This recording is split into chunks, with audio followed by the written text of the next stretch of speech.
बिस्मिल्लाहिर्रहमानिर्रहीम अस्सलाम वालेकुम।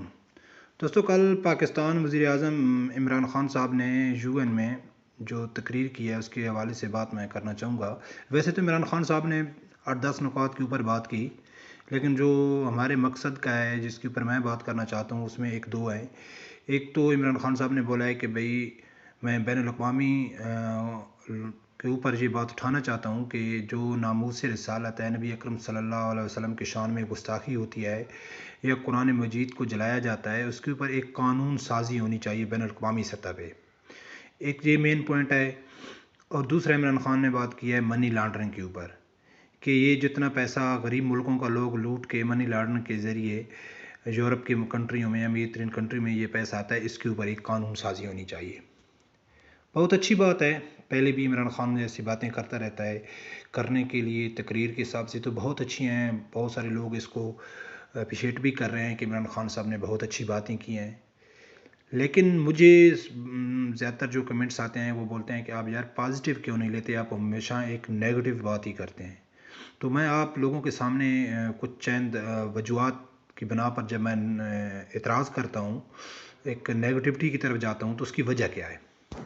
पहली तो बात यह है कि जब इमरान ख़ान साहब ने नेशनल असम्बली में खड़ा होकर ये बोल रहा था कि नबी अकरम सल्लल्लाहु अलैहि वसल्लम की शान में जो गुस्ताखी होगी उसका एक बैनुल-अक़वामी कानून होना चाहिए।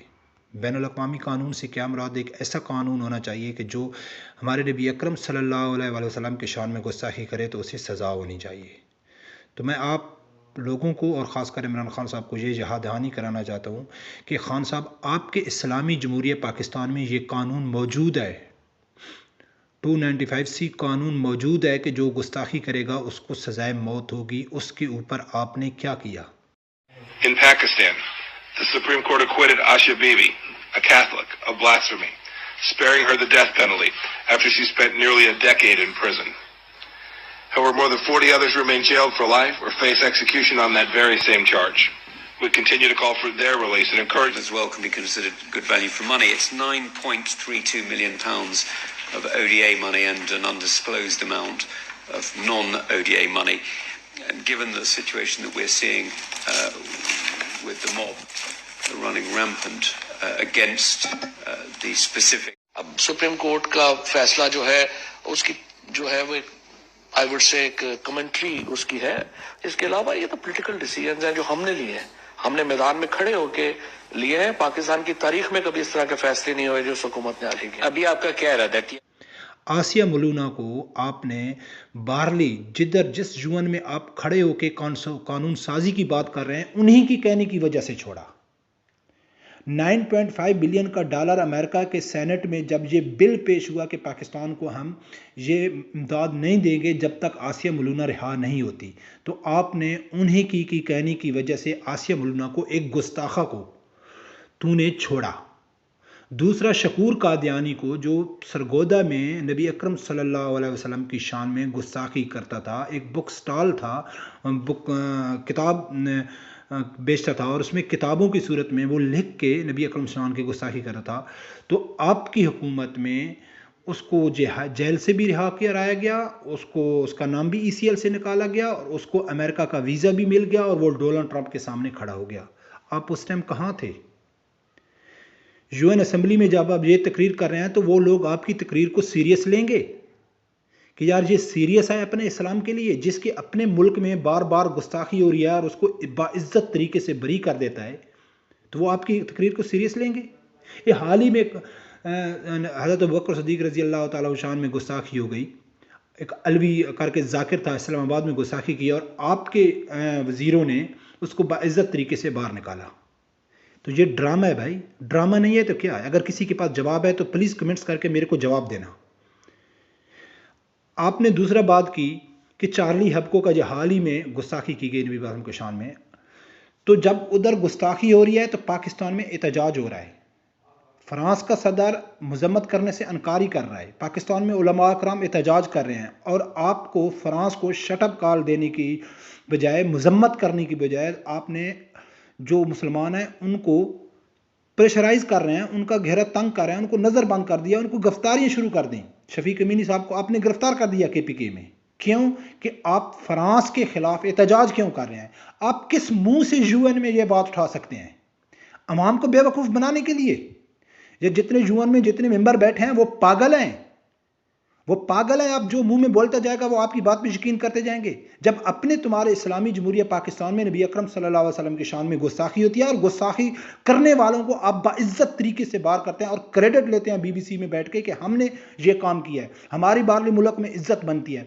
आपको गुस्ताखों को छोड़ने की वजह से बाहरले मुल्क में इज्जत मिलती है और आप बाहर यूएन की पार्लियामेंट में खड़े होकर बोल रहे हैं कि आपको कानून साजी करनी चाहिए। यार पागल बना रखा है आपने सब लोगों को। और मैं तो हैरान हूं उन लोगों के ऊपर जो इसको सपोर्ट कर रहे हैं कि जी वाह जी खान साहब वाह, आपने यूएन में इस्लाम का नाम लिया। ऐसा इस्लाम का नाम होता है? पहले अपने घर में तो देख क्या हो रहा है।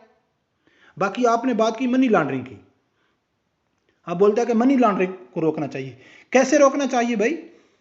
आपके मुल्क में जो मनी लॉन्ड्रिंग करते हैं, जिनके केस नैब में हैं, जिनके जेली अकाउंट्स पकड़े गए हैं, जिनके ऊपर ये साबित हो गया, उनको आपने क्या किया? उनके खिलाफ आपने क्या एक्शन लिया? उनको आपने क्या सजा दी? और आप बात कर रहे हैं कि भाई कानून साजी होनी चाहिए, जो मनी लॉन्ड्रिंग करते हैं वो पैसा इधर बाहर मुल्क में नहीं आना चाहिए। बात तो वही हो गई कि मेरे घर में कोई आदमी सामान चोरी करके जाता है और आगे जाके बेच देता है, और मैं उस चोर को पकड़ने की बजाय, उसको सजा देने की बजाय मैं उस जगह में पहुंच जाता हूं कि भाई आप चोरी का सामान खरीदते क्यों हैं? भाई किस किस को आप चोरी के सामान खरीदने से रोकेंगे? पहले तो मैंने अपने घर को सेफ रखना है ना, कि मेरे घर में चोर आए ना, अगर आए पकड़ा जाए तो उसको सजा होनी चाहिए। आप अपने घर में जो मनी लॉन्ड्रिंग करने वाले हैं उनके खिलाफ तो आपने किया कुछ नहीं है। उनको एनआरओ दे रहे हैं, उनको आज़ादी दे रहे हैं, छोड़ रहे हैं, और उधर जाके आप बोल रहे हैं कि जी इसके ऊपर कानून साजी होनी चाहिए। यार मेरे को तो ये बात समझ आई, ये सब मुनाफकत है और सिर्फ ये एक तकरीर के बस तकरीर की हद तक है।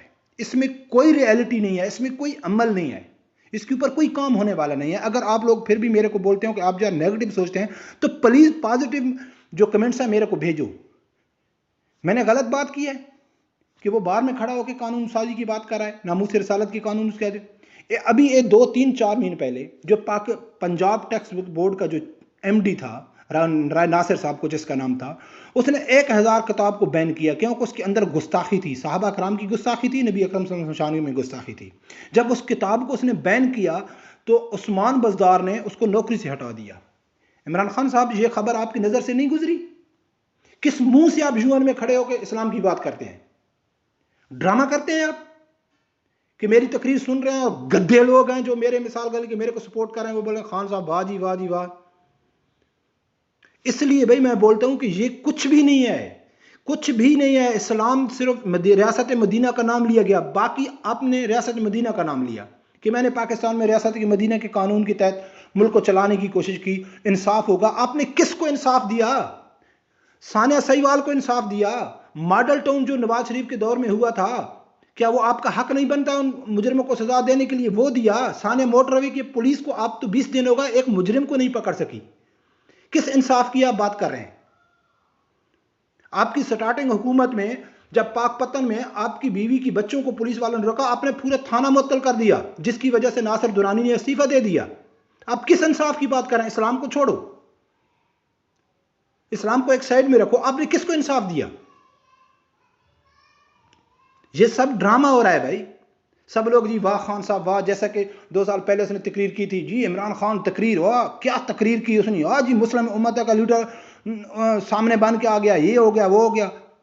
हाल ही में गुस्ताखी हुई और उसके ऊपर जब एहतजाज किया गया तो आपने उनको गिरफ्तार कर दिया और यूएन में खड़े होकर बोलते हैं कि आपको कानून साजी बनानी चाहिए। शट अप यार, ये क्या ज़हन है आप लोगों का? बेवकूफ़ बनाते हो सब लोगों को। इस्लाम को सबसे नुकसान तो आपने पहुंचाया है। जितने गुस्ताखों को आज़ादी आपने दिया है, आए रोज़ जितने भी कादियानियाँ यूट्यूब पे, फेसबुक पे, टीवी पे, ग्राउंड पे, सब वो एक्टिव हो गए हैं और बात आप करते हैं इस्लाम की और उसको सुनने वाले और उसको वाजी खान साहब वाजी वाह। कुछ भी नहीं है, सिर्फ और सिर्फ इसका बात है तकरीर करना, बल्ले बल्ले करना, बस। ग्राउंड रियलिटी इसकी कुछ भी नहीं है। तो दोस्तों मेरी ये पॉइंट थे। बाकी उसने सुनामी ट्री की बात की या कोरोना की, मेरा उससे कोई लेना देना नहीं है। महंगाई आती जाती रहेगी, बढ़ती जाएगी। जब पाकिस्तान में कितनी महंगाई है, कितने कर्जे बढ़ गए, उसको छोड़ो। जिसके ऊपर ये क्रेडिट ले रहा है, उम्मत मुसलमान का लीडर सामने बन के आ रहा है, इसकी असलियत मैं आप लोगों के सामने रख चाहता हूं कि ये कैसी दोगली पॉलिसी के साथ काम कर रहा है और अवाम को समझ भी नहीं आ रही कि ये चाल कैसी चल रहा है। इस्लाम का नाम लेकर सबसे ज्यादा इस्लाम को नुकसान पहुंचा रहा है ये शख्स। लेकिन फिर भी आप लोगों को समझ नहीं आती। मेरा काम है आवाज़ उठाऊंगा। जो मुनाफकत करेगा, सियासत में मुनाफकत करेगा, इस्लाम में मुनाफकत करेगा, उसको बेनकाब करूंगा। चाहे किसी को अच्छा लगता है, बुरा लगता है, मेरा इससे कोई लेना देना नहीं है। मैं अपना हक अदा करता रहूंगा। अगर आप लोग बोलते हैं कि फिर भी आप बिला वजह तनकीद करते हैं, तो फिर मेरे को ये जो वीडियो है इसके ऊपर कमेंट्स करके बताओ, क्या मैं गलत हूं कि ये मुनाफकत नहीं है तो क्या है। दोस्तों, इस वीडियो को ज़्यादा से ज़्यादा शेयर करो ताकि जो लोग इस्लाम और पाकिस्तान के साथ मुनाफिकाना रवैया रखे हुए हैं, उनके जो चेहरे हैं वो आवाम के सामने आए कि उनके अंदर में क्या है और वो बाहर में क्या काम कर रहे हैं। तो मेरी वीडियो को प्लीज़ ज़्यादा से ज़्यादा शेयर करना और मेरे चैनल मलिक इन्फो 24 को लाजमी सब्सक्राइब करना। अल्लाह हाफिज़।